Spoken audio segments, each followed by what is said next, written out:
자, 요한계시록 5장, 현대어 성경 요한계시록 5장, 성경 강독 5장. 우리 다 같이, 계시록 5장을 읽어가면서, 자, 생각을 해보자. 우리가 지난 시간까지 4장은 뭐라고요? 성부 하나님에 대한 내용과, 그 모습을 기록했습니다. 자, 그리고, 오늘 이제 이어서 5장은 이제 예수님에 대한 성자에 대한 내용이 기록이 되어 있습니다. 자, 봅시다. 요한이 이제 보는 거죠. 나는 그러죠. 나는 또 보좌에 앉으신 분의 오른손에, 여기 보좌에 앉으신 분은 누구요? 성부 하나님이죠. 예. 성부 하나님의 오른손에 두루마기가 있는 것을 보았습니다. 그 두루마기는 안팎에 글이 쓰여 있었다라고 이렇게 말합니다.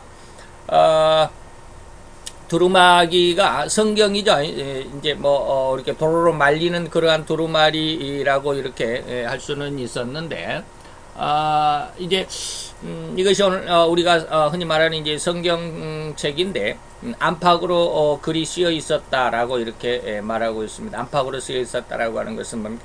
완벽하게 쓰여져 있었다. 완벽하게. 다시 말하면 우리가 이제 뭐 신학에서는 이걸 이제 하나님의 말씀에 무오하다, 정확하고 무오하다라는 이렇게 무오설이라고 이렇게 말을 하는데, 다시 말하면 하나도 빼놓지 않고 이 말이죠. 이 세상이 시작부터 끝까지, 그리고 그 안에서 인간의 어떤 모습, 그리고 하나님의 구원의 어떤 계획이 하나도 빠짐없이 하나님의 영광을 이루기 위해서, 하나님의 구원을 이루기 위해서 모든 것이 기록이 되어 있다라고 하는 그런 내용이 되겠죠. 그 다음에 7개의 봉인으로 봉해져 있었습니다 라고 하는 것이죠. 7개는 항상 계시록에서는 여러가지 숫자에 대한 어떤 의미가 많은데, 7은 1, 3, 7은 뭡니까? 하나님의 숫자입니다. 1은 삼위일체 한 하나님이라고 하는 것이고요. 셋은 뭐요? 삼위 하나님, 세 하나님이 한 하나님이시다라고 하는 삼위일체 하나님, 그래서 완전한 수, 또 삼위의 수라고 말하죠.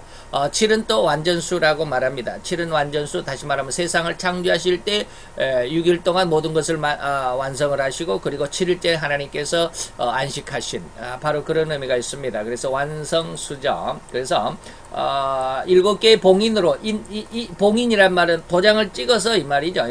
도장을 찍어서 봉인해졌다, 인이 쳐져 있다라고 이렇게 말씀을 하는데, 여기에서 그 인을 친다라고 하는 것과, 나중에 이제 7장에 가보면 성도들의 이마와 오른손에 하나님의 인을 쳤다라고 하는 그 인과는 다르겠죠? 예, 다릅니다. 여기에서 인은 뭐요? 봉인할 때 쓰는 어떤 그 인으로서의 인을 치는 것이죠. 그래서, 여러분들이, 우리, 개역 개정판에 보면, 어디 뭐라고 돼 있느냐면, 그냥 7인으로 봉해졌다라고만 이렇게 했죠. 7인으로 봉해졌다, 봉인되어져 있다라고 그랬죠. 그래서 이 인과 7장에서 나오는 하나님의 성도들의 이마에 인을 친다라고 할 때 그 인은 뭐예요? 표식입니다. 여기서는 봉인할 때 결코 쉽게 말하면 비밀을 유지하기 위한 그런 인을 치는 것이고, 7장에서는 어떤 표식으로서, 증거로서 라고 하는 것, 그런 의미가 있겠죠. 그 다음에 힘있는 한 천사가 이렇게 했는데, 힘있는 한 천사는 일반 천사와 좀 다릅니다. 가장 큰 권세를 가진 천사와, 다시 말하면 어떻게 보면 가끔가다 구약에서는 이 힘있는 천사, 또 다니엘서 같은 경우에는 다니엘서에서도 이 힘있는 천사의 모습이 나오기도 하죠. 또 계시록에서도 힘있는 천사의 그 힘있게 말한 뭐 가로대 뭐 이런 말도 나오죠. 우리 계시록을 지금 배우겠지만 18장에서도 아마 나오고 있을 것입니다. 이럴 때는 뭐냐면 하나님의 뜻을 대리한, 직접 대리인이라고 말할 수 있는, 다시 말하면 가장 큰 권세를 가진 그러한 천사라고 이렇게 말할 수 있습니다. 그래서 이 힘있는 천사가 큰 소리로 이렇게 물었습니다. 사도 요한에게 지금 묻는 것이죠. 이 봉인, 딱 완전히 비밀로 감추어져 있는 이 임봉을 한, 봉인한 이 봉인을 떼고 이 두루마리를 펼쳐볼 자격이 있는 분이 누구인지를 아느냐. 라고 이렇게 물으니까 이제 사도 요한이 봅니다. 그러나 사도 요한이 이 인을 뗄 사람을 찾아보는 것이죠. 그랬더니 하늘에도 없더라. 하늘에 그 많은 천사들 중에서도 없더라. 땅에서도 없더라. 땅에서도 수많은 사람이 지금 뭐 75억 이상이 되는 이러한 인구들이 살아가는데도 이 인을 하나님의 봉인된 이 두루마리를 봉인된 두루마리를 떼어볼 그 봉인을 떼고 두루마리를 펼쳐서 읽어볼 사람이 없더라. 더군다나 또 죽은 자들 가운데 이미 우리 선조들 가운데도 그러니까 인간들 땅에도 죽은 자들 가운데도 이 말은 뭐야? 온 인간으로 태어난 모든 사람들을 의미하겠죠.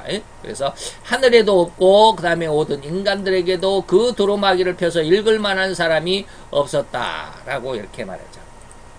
자, 어디를 둘러봐도 그 두루마리를 펼쳐서 그 안에 무슨 말이 쓰여 있는지를 알려줄 만한 사람을 찾을 수 없음을 알자 나는 실망하여 울고 말았습니다. 자, 오늘 사도 요한이 지금 울었다라고 이렇게 말을 하고 있습니다. 사도 요한이 울었다. 왜 울었을까요? 사도 요한이 울고 있는 것은 뭐예요? 하나님의 비밀, 다시 말해서 인봉이 쳐져 있어서 감추어져 있는 비밀을 완전히 유지하고 있는 이 두루마리의 뜻을 알고 싶은데 알 길이 없다. 알려줄 사람도 없다. 그러니까 너무 안타깝더라라고 하면서 이렇게 울고 있다라고 하는 것이죠. 운다라고 하는 말을 다른 말로 하면 너무 간절하다라는 의미도 있습니다.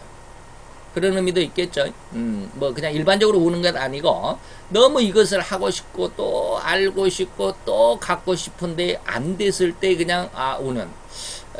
어른들은 많이 울음을 참을 수도 있지만 어린아이들은 뭐요? 자기가 먹고 싶은 것을 아빠한테 달라고 그랬는데 안 준다. 그러면 우는 거죠. 이게 자기가 원하는 것을 갖지 못했을 때 우는 그런 모습이고. 그런데 이제 오늘 사도 요한이 울었다라고 하는 것은 너무 간절한데 안 되니까 울죠. 자, 그렇다고 한다면 오늘 우리들은 어떠한 것을 가지고 울고 있느냐라고 하는 것을 한번 생각해 볼 수 있습니다. 오늘 사도 요한은 이렇게 하나님의 뜻을 알고 싶어서 알 수 없기 때문에 또 알려줄 사람도 없기 때문에 너무 안타까워서 울었는 하나님의 뜻을 알기 위한 그런 간절함이 있었는데 우리는 무엇 때문에 울고 있느냐? 나는 안 우는데요? 뭐 이게 아니라 나는 안 우는데요? 뭐 이게 아니라 저도 옛날에 한번 그런 말씀을 드린 적이 있죠. 제가 중학교 다닐 때 참 그 울보였던 것 같아요. 그래서 조금만 어려움이 와도 조금만 누구에게 핀잔을 들어도 기분이 나빠도 그냥 막 그렇게 울었던 것 같은데 중학교 때 저희 친구들이 보고는 그때는 왜 울었는지 기억도 없지만 좌우지간 중학교 다닐 때 친구가 너는 왜 그렇게 우냐? 울보 같다. 막 그런 말을 들은 것 같아요. 그래서 그 말이 충격이 됐어요. 그래가지고 다시는 내가 울지 않겠다라고 그랬어요. 그래서 중학교 2학년 때인가에서부터 저희 아버님이 돌아가실 때까지 제 아버님이 돌아가실 때는 이제 한 30년 전이 됐는데 그러니까 약 한 28살 제가 결혼하고 큰아들을 낳을 때까지 결혼해서 1년이 돼서 아들을 낳았는데 아들을 낳고 5일 만에 저희 아버님이 이제 소천에서 돌아가셨는데 그 아버님의 그 빈소에서 비로소 울어봤습니다. 그러니까 약 한 얼마 동안 한 20년 정도는 울음이 없었어요. 그렇게 강하게 한번 결심을 했습니다. 안 울겠다. 나는 결코 눈물을 보이지 않겠다라고 해가지고 중학교 때 2학년쯤 되면 뭐 한 15, 6살쯤 되겠죠. 그때부터 한 10년쯤 되겠네요. 뭐 28살 때 제가 결혼을 해서 29살 때 큰아들을 얻었으니까 뭐 한 12, 13년 정도는 눈물 한 번 흘려본 적이 없어요.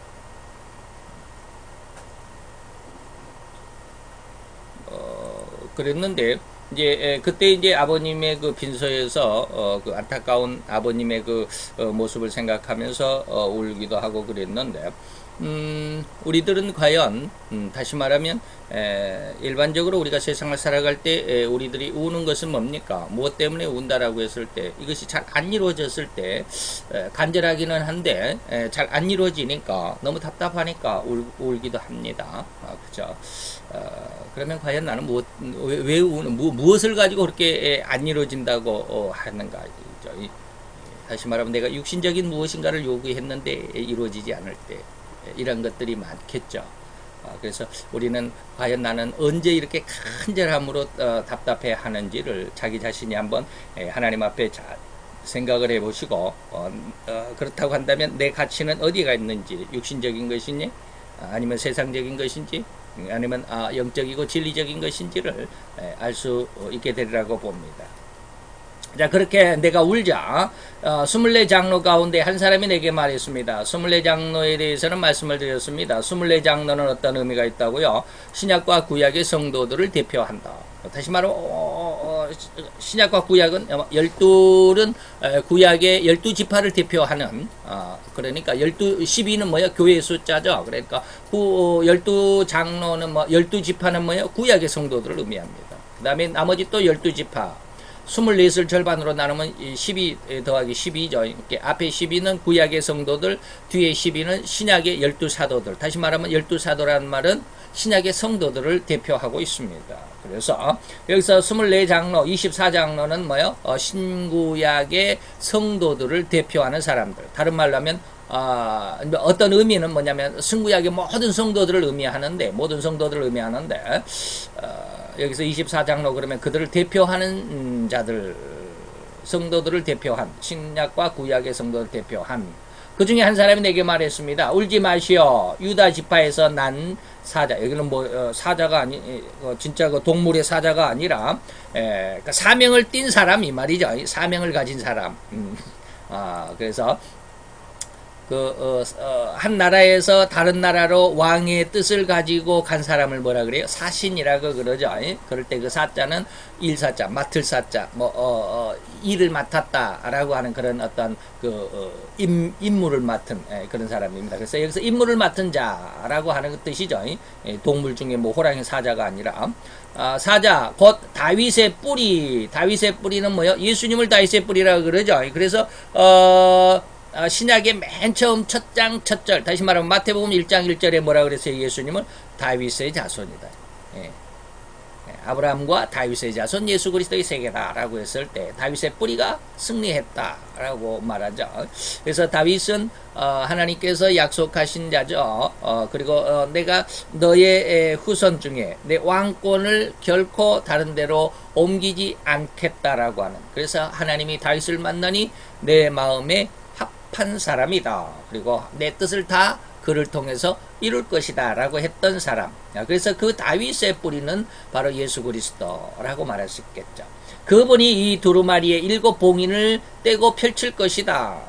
왜 그럴까요? 죄가 없으니까. 하나님 앞에 가장 하나님의 말씀을 순종했던, 가장 거룩하고 청결한, 다시 말해 호리만큼도 죄가 없으신 히브리서 4장 15절이죠. 그러한 거룩하고 청결한 그런 분이시기 때문에 이 두루마리를 뗄 수 있는 자격을 가졌다. 나는 또 24장로가 앉아 있고 보좌와 네 생물이 있는 정면. 여기서 네 생물은 어떤 생물일까요? 지난번에 말씀을 드렸나요? 말씀을 드린 것 같은데. 뭐라 할까요?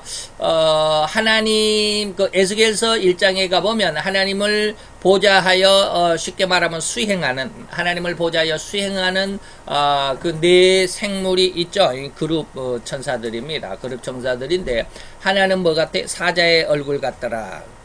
또 하나는 송아지의 얼굴 같더라. 그리고 또 세 번째는 사람의 얼굴 같더라. 그랬고, 네 번째는 독수리 얼굴 같더라 라고 이렇게 말을 합니다. 그래서 하나님을 보자 하는 생물은 이 네 개의 그 어떠한 그 형상을 가지고 있습니다.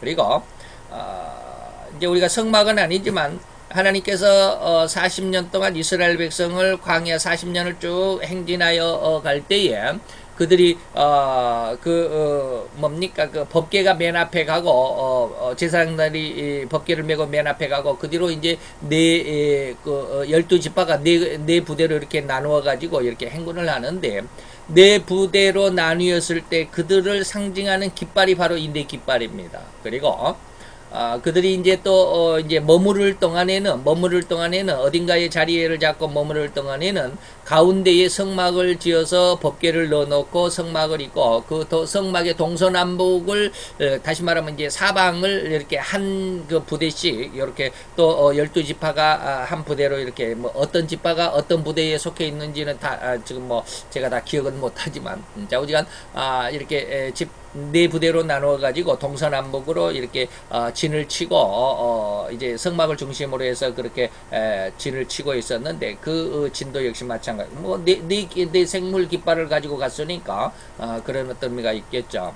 또 예수님이 진정 하나님이시다라고 했다면 우리는 하나님이라고 믿잖아요. 그래서 예수님의 모습을 나타내는 예수님의 모습을 드러내는 그런 상황 가운데서도 이러한 네 개의 어떠한 형상 상징이 있어야 되지 않겠냐라고 말할 수도 있겠죠. 그래서 예수님을 표현할 때 사복음서가 있었습니다. 예수님을 표현할 때 사복음서가 있었는데 첫째 복음이 뭐요? 마태복음이 사자복음이라고 그러죠. 예?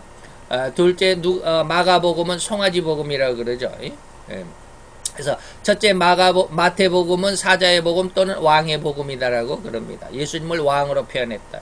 두 번째 마가복음은 열심히 일을 하는 일의 복음이다 그러죠. 그래서 송아지 복음이다라고 그럽니다. 세 번째는 누가복음인데 누가복음은 지혜의 복음이라고 그럽니다. 그래서 지혜하면 사람이 제일 지혜롭다 해서 인자의 복음 또는 지혜의 복음이라고 이렇게 세 번째 말하죠. 네 번째 요한복음은 뭡니까? 요한복음은 아주 신령한 복음이다 라고 말하면서 독수리 복음이다. 세 중에 가장 신령한 가장 높이 그리고 가장 멀리 내다볼 수 있는 그러한 어떤 신령한 어떤 의미를 가지고 그래서 예수님을 표현할 때도 이 네 개의 어떤 생물의 모습으로 예수님을 표현을 했습니다.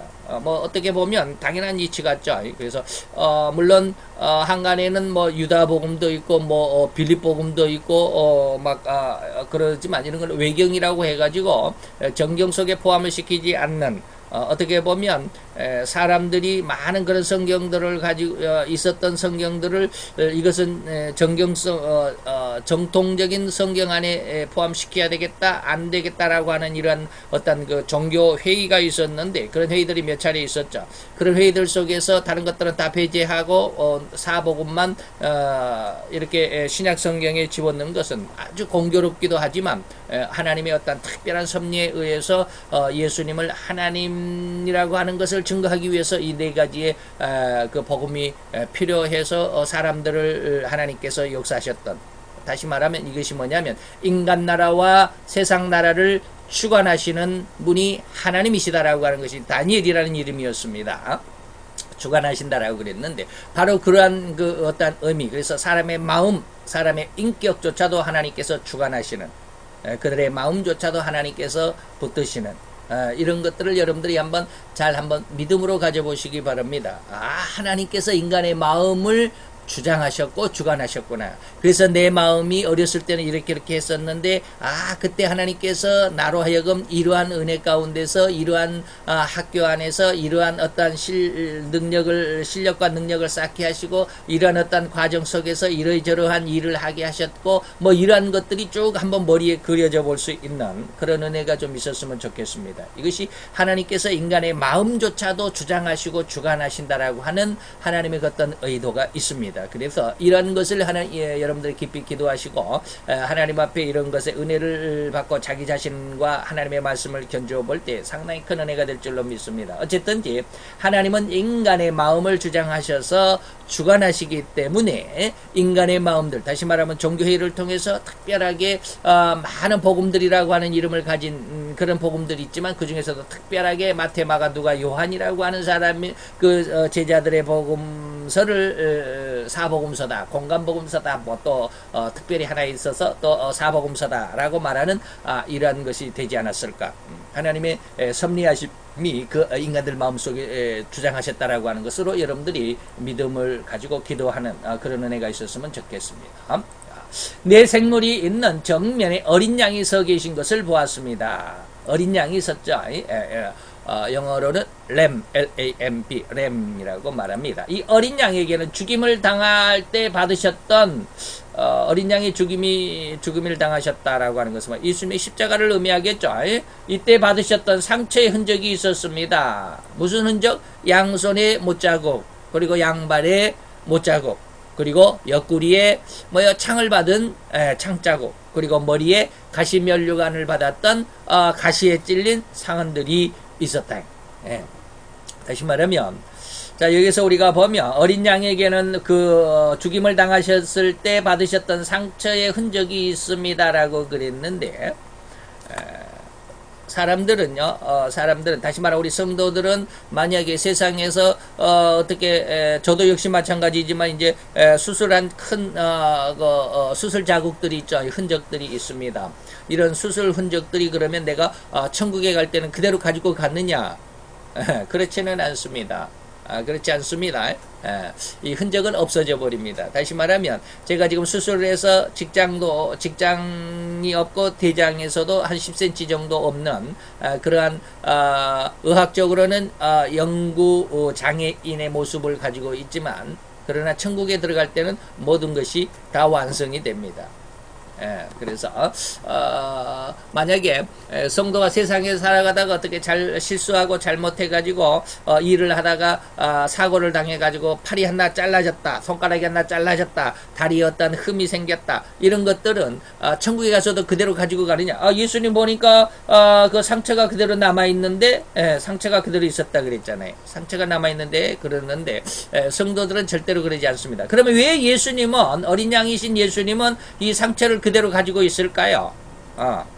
흔적입니다. 다시 말하면 증거입니다. 내가 너희를 위하여 십자가에 죽었노라 라고 하는 흔적을 예수님께서 그대로 가지고 계십니다. 그래서 우리가 천국에 가서 우리의 몸은 완전히 회복이 되어서 천국에 간다 할지라도 예수님을 만나게 되면 예수님의 손과 발에, 머리에, 그리고 옆구리에 창자국을 볼 수 있습니다. 그 창자국을 보면서 예수가 나의 구세주라고 하는 사실을 인정할 수 있는 증거를 삼기 위해서 특별하게 예수님만 이 상처를 가지고 있습니다.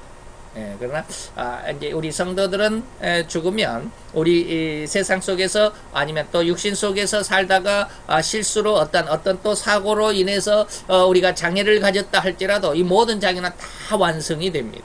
그래서 건강한 모습으로 천국에 들어갈 수 있게 될 것이다 라고 하는 것이죠.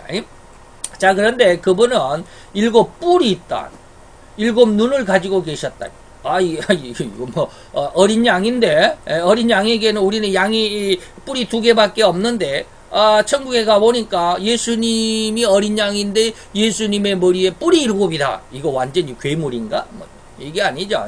이 뿔은 뭐냐면 권세를 상징합니다. 상징입니다. 지금 예수님을 사도 요한에게 보여줄 때 어린 양의 모습으로 보여준 것은 상징입니다. 상징. 다시 말하면 어린 양은 뭐였어요?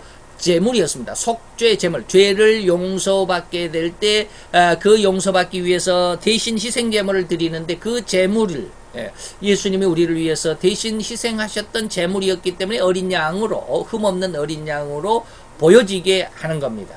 그래서 어린 양으로 상징으로 보여주는데, 예수님이 뿔이 이 7의 뿌리를 가지고 있다. 뿔을 가지고, 이건 7뿔이니까 완전히 괴물이잖아요. 뿔이 7이니까. 그런데 이 뿔은 그런 어떠한 진짜 뿔을 의미하는 것이, 보이는 것이 아니고 무엇이다? 권세를 상징합니다. 그러니까 예수님이 비록 어린 양으로서 일찍 죽임을 당했었지만 예수님의 권세는 어쩌다? 7이더라 이 말입니다. 다시 말하면 완전한 권세예요. 그래서 히브리서에서도 그렇습니까? 빌립보에서도 그랬죠. 예수님이 모든 하늘에 있는 것과 땅 위에 있는 것과 땅 아래에 있는 것과 바다에 있는 모든 우주 만물이 다 예수님의 발 아래 뭐 했다? 무릎을 꿇었다. 모든 세상 권세를 다 가지고 계시다라고 할 때 예수님의 권세를 상징함으로 인해서 완전한 권세, 그래서 7뿔로 상징이 되어 있습니다. 예수님의 눈이 또 7이래요. 눈이 2개여야만 하는데 우리 인간의 모습은 눈이 2개잖아요. 눈이 2개예요. 근데 눈이 7이다? 이거 완전히 장애인이죠. 이거 괴물이잖아요. 예수님 완전 괴물이네? 이게 아니라 눈은 뭐예요? 결코 보는 것이잖아요. 그런데 7눈이다라고 하는 것은 완전한 눈이다라는 뜻이에요. 예수님이 보는 것은 모든 것을 꿰뚫어 본다라는 뜻이에요. 모든 것을 본다. 인간의 마음도 들여다보시는 것이죠. 그래서 7의 눈을 가졌다라고 하는 것은 예수님의 눈밖에 벗어나는 것이 없습니다. 그래서 때로는 1장에서 보면은 뭐였어요? 불꽃 같은 눈이다라는 말씀으로 표현이 되어 있고, 예수님의 발은 주석이다라고 이렇게 상징으로 되어 있습니다. 표현되어 있죠. 그런 어떤 의미와 같이 이 눈이 7이다라고 하는 것은 예수님께서 보시는데 결코 눈꽃만, 우리 시체말로 하면 눈꽃만큼도 놓치는 것이 없이 다 보신다라는 뜻을 가지게 하기 위해서 상징으로 눈이 7이다라고 이렇게 표현하셨습니다. 그리고 그분은 눈은 세계 각처에 보내심을 받은 하나님의 7영을 나타낸 것이다. 이때 7영은 뭡니까? 영은 성령이 7이라는 뜻이 아니라 성부는 한 분, 성자도 한 분, 근데 성령 하나님은 7분인가? 그게 아니에요. 그게 아니고 7영이다. 영을, 다시 말하면 성령의 역사로 세상을 다 들여다보시는데 그 영도 뭐다? 7이다라는 말은 뭐예요? 완벽하게 보신다라는 거예요. 그래서 때로 이제 예전에도 저도 그런 말을 들어본 적이 있어요. 아직 믿음을 처음 가지신 분들은 뭐라 그러냐면, 야, 하나님 참 바쁘시겠다. 세상에 그 많은 사람들이 기도하는데 그 기도를 하나하나 다 들으려면 얼마나 바쁘실까. 이 사람 기도도 들어줘야 되고, 이 사람 기도가 뭔가 또 알아봐야 되고, 그것을 또 이렇게 또 응답을 해줘야 되고, 굉장히 바쁘시겠다. 한두 사람도 아니고 말이죠. 세상에 그 많은 사람들이 기도하는데, 그러는데 그럼 그렇게 많은 사람들이 그렇게 많이 기도한다 할지라도 이 모든 것은 하나님의 영에 의해서, 하나님의 성령님의 어떤 은혜에 의해서 다 한순간이 듣습니다. 그래서 그것을 하나님이 성도들을 일일이 보신다. 이게 역대하 7장에 가보면 하나님의 성전에 내가 눈을 두었다, 하나님의 성전에 내가 귀를 두었다, 내 마음을 두었다, 내 이름을 두었다, 내 약속을 주었다 라고 이렇게 5가지로 쭉 이야기를 하시는데, 하나님의 교회에 대해서, 그리고 하나님의 성도들의 기도에 대해서 결코 한마디도 빠뜨리지 않고 하나님이 다 듣습니다. 그게 영적인 하나님의 그 상황이죠. 영의 은혜입니다. 자, 어린 양이 앞으로 나아가더니, 하나님, 성부 하나님의 보좌로 나아갔죠. 보좌에 앉으신 분, 성부 하나님의 오른손에서 두루마리를 받았습니다. 7인이 봉해져 있는, 7인으로 봉해져 있는 두루마리를 받았습니다. 그래서 이제 하늘 천상에서 성자 예수님께서, 어린 양이신 예수님께서 보좌에 앉으신 성부 하나님의 오른손에서 이 두루마리를 받았습니다. 그리고 6장에서부터는 이제 이 두루마리, 7인으로 봉해져 있는 이 두루마리의 인을 하나하나 뗄 때마다 어떠한 사건이 일어나고, 어떠한 하나님의 상징적인, 그리고 하나님께서 세상을 어떻게 주관하시고 어떻게 섭리해 가시고 인도해 가신다라고 하는 마지막까지에 대한 하나님의 의도, 세상을 운영해 가시는 하나님의 어떤 섭리, 주관, 이런 것들이 쭉 8장, 9장까지 기록이 되어 있습니다. 6장부터 이제 7장은 잠시 또 소강 상태에 있는 다른 모습이지만, 좌우지간 계속해서 이제 인의 모습으로, 그 다음에 대접과 그 다음에 나팔의 모습으로 이렇게 쭉 설명해 가시는 그런 내용들이 오겠죠. 이것의 전초전이 뭐냐면 오늘 4장, 5장인데, 5장에서는 바로 이 모든 비밀이 간직되어져 있는 두루마리를 예수님이 하나님의 오른손에서 받았다라고 하는 것입니다. 자, 이랬더니 이제 8절부터 마지막 이제 14절까지는 네 개의 찬송이 나옵니다. 이러한 어떤 일반적인 사건을 딱 통해서 예수님께서 성부 하나님의 오른손에서 두루마리를 받으니까 온 영계가 찬양을 합니다. 근데 그 찬양이 네 찬양이 나오는데, 첫째는 제가 이제 노랗게 이렇게 표시를 했는데 5절부터 10절까지는 첫째 찬양이 나오는데 네 생물, 아까 네 생물이 어떠한 것이라는 거 말씀드렸죠. 그리고 24장로가 찬양을 합니다. 영계의 모습에서 이제 찬양을 하죠. 네 생물과 24장로가 찬양을 하죠. 자, 어린 양이 그 두루마리를 손에 받아 드시자 네 생물과 24장로가 그 어린 양 앞에 엎드렸습니다. 그리고 각각 손에 검은고와 향이 가득 담긴 금향로를 들고 있었습니다. 이 향은 하나님의 백성들이 드리는 기도를 뜻합니다. 그래서 향기, 연기 그러죠. 연기 그런데 향기라고 말할 수 있는 거죠. 이 향기는 뭐라고요? 하나님의 백성들, 다시 말하면 성도의 기도입니다. 그래서 여러분들이 기도를 하면서 이런 걸 느껴볼 수 있는 깊은 어떤 하나님의 은혜 가운데서 지금 내 기도가 하나님과 내가 지금 면대하고 있다라는 어떤 느낌을 가질 수 있으면 굉장히 큰 은혜라고 말할 수 있겠죠. 제가 기도를 하면서 나 혼자 막 떠들고 그냥 막 중얼거리고 나 혼자 기도하는 것이 아니라 지금 내가 하나님과 지금 면대면, 지금 얼굴과 얼굴을 맞대고 내가 지금 하나님 앞에 기도하고 있다라는 어떤 그런 느낌을 가질 수 있어요. 그래서 내 기도가, 지금 내가 기도하는 것이 결코 한마디도 땅에 떨어지지 않는다라고 하는 어떤 그런 어떤 느낌, 그런 어떤 자신감, 하나님이 지금 내 기도를 다 세세하게 듣고 계신다라고 하는 어떤 그런 느낌, 어떤 그런 자신감이 여러분들이 기도하는 순간에 여러분들이 기도하면서 가져야 합니다. 그래서 하나님은 반드시 이 기도를, 아까 뭐라고 그랬어요? 이 기도를 7영에 의해서 다 받으시고 다 알고 있다. 7뿔과 권세를 가지고 완전한 권세와 7눈 완전히 보시는 그 하나님의 은혜가 7영으로 나타나서 우리가 드리는 기도를 하나님께서 반드시 한 홀이라도 땅에 떨어지지 않도록 다 받으시고 들으신다라고 하는 거예요. 뭐 기도할 때마다 다 이렇게 느끼는 것이 아니라 가끔가다 이런 걸 느낍니다. 얼마나 그때 기쁜지 몰라. 야, 하나님이 지금 내 기도를 들으시는구나. 내가 지금 하나님 앞에 기도하고 있구나. 이것이 느껴지는 거예요.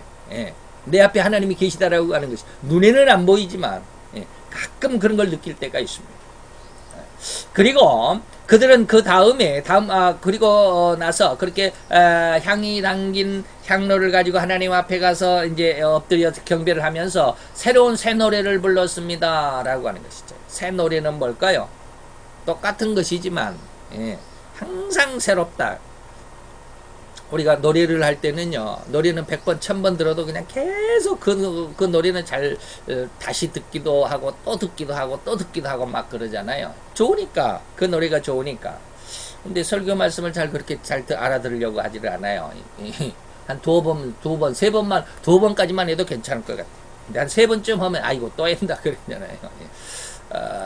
그런데 그런 마음이 아니라 방금 노래를 그렇게 했던 것처럼 하나님의 말씀을 듣고 또 듣고 하나님 계속 반복하고 또 반복하고 그 말씀을 다시 들어보고 다시 또 들어봐도 늘 새로운 기쁨과 즐거움이 충만한 이런 모습이 새 노래라. 하나님 앞에 가서는, 하나님 앞에서는 새 노래를 불렀다라고 하는 것은 영원히, 쉽게 말하면 질리지 않는 이 말이죠. 질리지 않는 그런 하나님의 은혜가 있다. 그래서 주께서는 두루마리를 받고 봉인을 떼시며 그것을 열기에 합당하신, 거룩하신, 흠이 없는, 죄가 없으신 합당하신 우리 주님이십니다 라고 하는 것으로 이렇게 노래를 부르는데, 찬양하는데 예수님을 찬양하는 것이죠.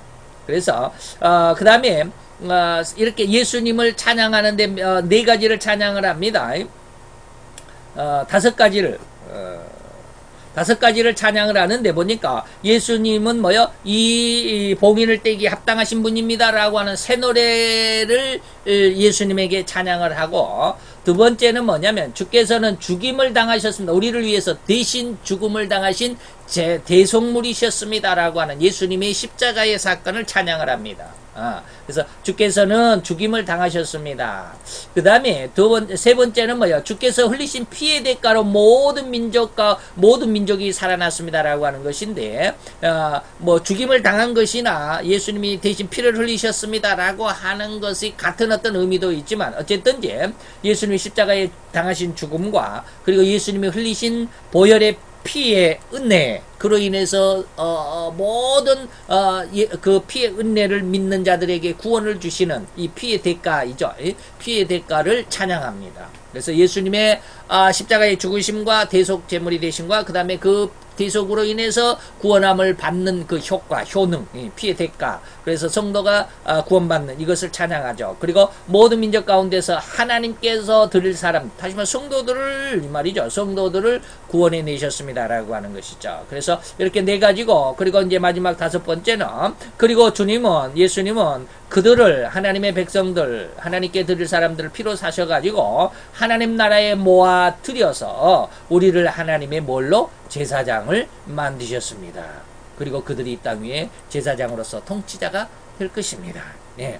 이런 다섯 가지를 네 생물과 장로 24장로가 찬양을 합니다. 그랬더니 이제 영계에서는 수천만의 천사들이 찬양합니다. 천천히요 만만히요라고 이렇게 기록을 개혁성경에는 기록이 되어 있는데, 현대어 성경에는 그냥 수천만 그랬는데, 그때 나는 보좌와 생물과 장로들을 첫 번째 찬양을 했던 그 장로들과 생물 사이에 그 뒤로서 수천만의 천사들이 찬양하는 노래를 들었습니다. 이 찬양은 일곱 가지죠. 일곱 가지로 찬양을 하는데, 천사들의 찬양은 뭐냐면, 천사들은 큰 목소리로 이렇게 찬양을 했습니다. 죽임을 당하신 어린 양, 그 어린 양에게 권능을 찬양합니다. 어린 양의 권능. 그 다음에 어린 양의 부요함. 부요함은 여기는 영적인 부를 의미합니다. 물질적인 것이 아니고요. 그 다음에 우리가 서머나교회에 네가 지극히 가난하지만 핍박을 받고 궁핍에 쌓여있지만 실상은 부요하다라고 했을 때 그 부요함이 물질적인 것이 아닌 영적인 것이었다라고 하는 것을 이미 우리가 배웠습니다. 그 부요함입니다. 그 다음에 예수님의 지혜를 찬양하고 예수님의 힘을 찬양하고 존귀와 그 다음에 영광과 그 다음에 찬양을 찬양받기에 합당하다라고 이것을 천사들은 찬양을 했죠. 그 다음에 세 번째는 누가 찬양을 하느냐 하면, 세 번째는 하늘과 땅에 있는 모든 사람들과 땅속과 바다 가운데 있는 죽은 자들, 다시 말하면 성도들 말이죠. 신구약의 모든 죽은 자들, 죽은 성도들, 그리고 지금 현재 살아있는 성도들이 찬양을 합니다. 이 찬양하는 노래에도 네 가지를 찬양하는데, 예수님을 찬양과 그 다음에 존귀와 그 다음에 영광과 그 다음에 권능을 보좌에 앉으신 분 성부 하나님과 그리고 어린 양 예수님에게 영원 무궁토록 함께 하옵소서라고 하는 찬양을 성도들이 합니다. 그리고 마지막 네 번째 찬양은 누가 하냐면, 네 생물은 계속해서 아멘하고, 네 생물들이 처음에 찬송을 했지만 마지막으로 성령, 영광을 돌려드리는 성령이 바로 네 생물들에 의해서 아멘으로 찬양이 되는데, 그러는 동안에 네 생물은 계속해서 아멘을 합창하였고 24장로는 엎드려 예배를 드렸습니다. 어떻게 보면 첫 번째 찬양했던 네 생물과 장로들이, 24장로들이 마지막에 다시 또 찬양하는 모습이 뭐냐면 꼭 마치 주기도문과 같습니다. 주기도문은 맨 처음에 하나님의 영광을 찬양하죠. 하늘에 계신 우리 아버지 이름이 거룩히 여기옵소서, 뜻이 하늘에 지는 것처럼 땅에서 이루어지옵소서, 뭐 이렇게 하나님을 찬양했다가 마지막 때 하나님 앞에 나라와 권세와 영광이 아버지께 영원히 있어 다시 또 하나님 앞에 영광을 돌려드리는 모습과 오늘 여기 계시록 5장에서 나오는 예수님을 찬양하는 그 찬양의 모습과 아주 비슷하죠. 그래서 우리가 기도할 때도 역시 그렇게 기도하는 것이 조금 좋을 것 같아요. 기도하는 습관은 뭐냐면 처음에 하나님을 찬양하는, 하나님 아버지 감사합니다. 그러면서 마지막에 또 감사함으로 하나님 앞에 기도를 마치는 것. 이런 것들이 참 좋을 것 같아요. 여러분들은 기도를 어떻게 하는지 모르겠지만 그렇게 어떤 그 순서의 모습 안에서 있는 것도 좋습니다. 그래서 기도의 어떤 뭐랄까 차례나 어떤 순서, 그리고 어떤 그 내용, 무엇을 어떤 기도가 앞에 있고 어떤 기도가 중간에 있고 어떤 기도가 마지막에 있는지를 좀 알고 싶으면 주기도문을 공부를 해보면 명확합니다. 예. 주기도문이 세 부분으로 나눠져 있습니다. 첫 번째는 쉽게 말하면 주기도문에는 삼위 하나님에게 대한 기도입니다. 근데 성부에 대한, 성자에 대한, 성령에 대한 기도가 꼭 세 개가 있습니다. 이 부분이 세 부분입니다. 첫 번째 하나님 앞에 감사하고 찬양하는 것이 이 성부에게 감사, 성자에게 감사, 성령에게 감사가 첫 번째 부분입니다. 그래서 하나님 아버지 이름이 거룩히 여김을 받으시오며 그 나라가 임하옵시며 성자에게 대한 나라가 임하옵시며. 그런데 오늘 개혁 성경에서 개혁 개정판에서는 이 주기도문을 바꿔버렸어요. 이 하나님 아버지의 나라가 임하옵시며 이렇게 바꿔버렸는데 이 하나님 아버지의 나라가 아닙니다. 성자 예수님의 나라입니다. 처음에 성부 하나님께는 이름이 거룩하게, 성자 예수님의 나라, 이 나라는 뭐요? 방금 여기도 말했듯이 성자 예수님은 무엇을 이야기를 했어요? 그의 죽임을 당하심, 예? 십자가의 사건이죠. 그리고 그의 흘리신 피의 대가, 보혈이죠. 이것으로 인해서 주님의 나라가 이루어져야 하나님의 이름이 영광스럽게 되는 겁니다. 예수님의 보혈이 아니면, 예수님의 십자가의 사건이 아니면 하나님의 이름이 영광 받으시기가 곤란합니다. 절대로 안 됩니다. 예수님의 나라가 임해야지. 그 다음에 성령께서는 뭐예요? 그 나라가, 하늘에서 이루어진 그 나라가 땅에서도 이루어지게 하는 것이 성령입니다. 그래서 처음에 세 부분이 뭐냐? 성부와 성자와 성령에게 대한 감사 찬송. 그 다음에 이제 두 번째 부분이 뭐냐면 성부에게, 성자에게, 성령에게 대한 기도가 또 있습니다. 두 번째 부분에도. 첫 번째는 뭐냐면 우리에게 일용할 양식을 주시는 분은 하나님이십니다. 그 다음에 성자에게는 뭐예요? 우리의 죄를 사해 주었으니 우리도 우리의 죄를 용서한 같이 우리도 우리에게 죄 지은 자를 용서하옵소서. 죄사함입니다. 마지막 세 번째는 뭐요? 그 다음에 세 번째는 성령 하나님께서니까 우리가 시험에 들지 않게 세상에서 이런 하나님의 나라를 위해서 살아갈 때 죄와 세상의 시험과 공격에 지지 않도록 하는 우리의 신앙을 위해서 성령 하나님에 대한 우리를 시험에 들지 않게 하옵소서. 성부, 성자, 성령, 일용할 양식과 죄 지은 자를 용서하심과 우리를 세상에서 지지 않게 하심과 성부, 성자, 성령이죠. 마지막 때도 또 성부, 성자, 성령. 마지막은 다시 또 성령, 영광을 돌려드리는 건데 나라는 이제는 예수님의 나라가 먼저입니다. 권세와 하나님의 아버지의 권세입니다. 영광, 나라와 권세와 영광, 성부, 성자, 성령. 이제 마지막은 이제 순서가 조금 바뀌었지만 왜 예수로 말미암아서 하나님의 영광이 받아야 되니까 예수님의 은혜가 가장 먼저 나옵니다. 그래서 나라와 권세와 영광이 하나님 앞에 영원히 있기를 원합니다라고 하는 것이 이 주기도문의 대골격입니다. 지금 잠깐 동안에 제가 주기도문을 완벽하게 다 강해해 드렸다라고 해도 됩니다. 그래서 세 부분입니다.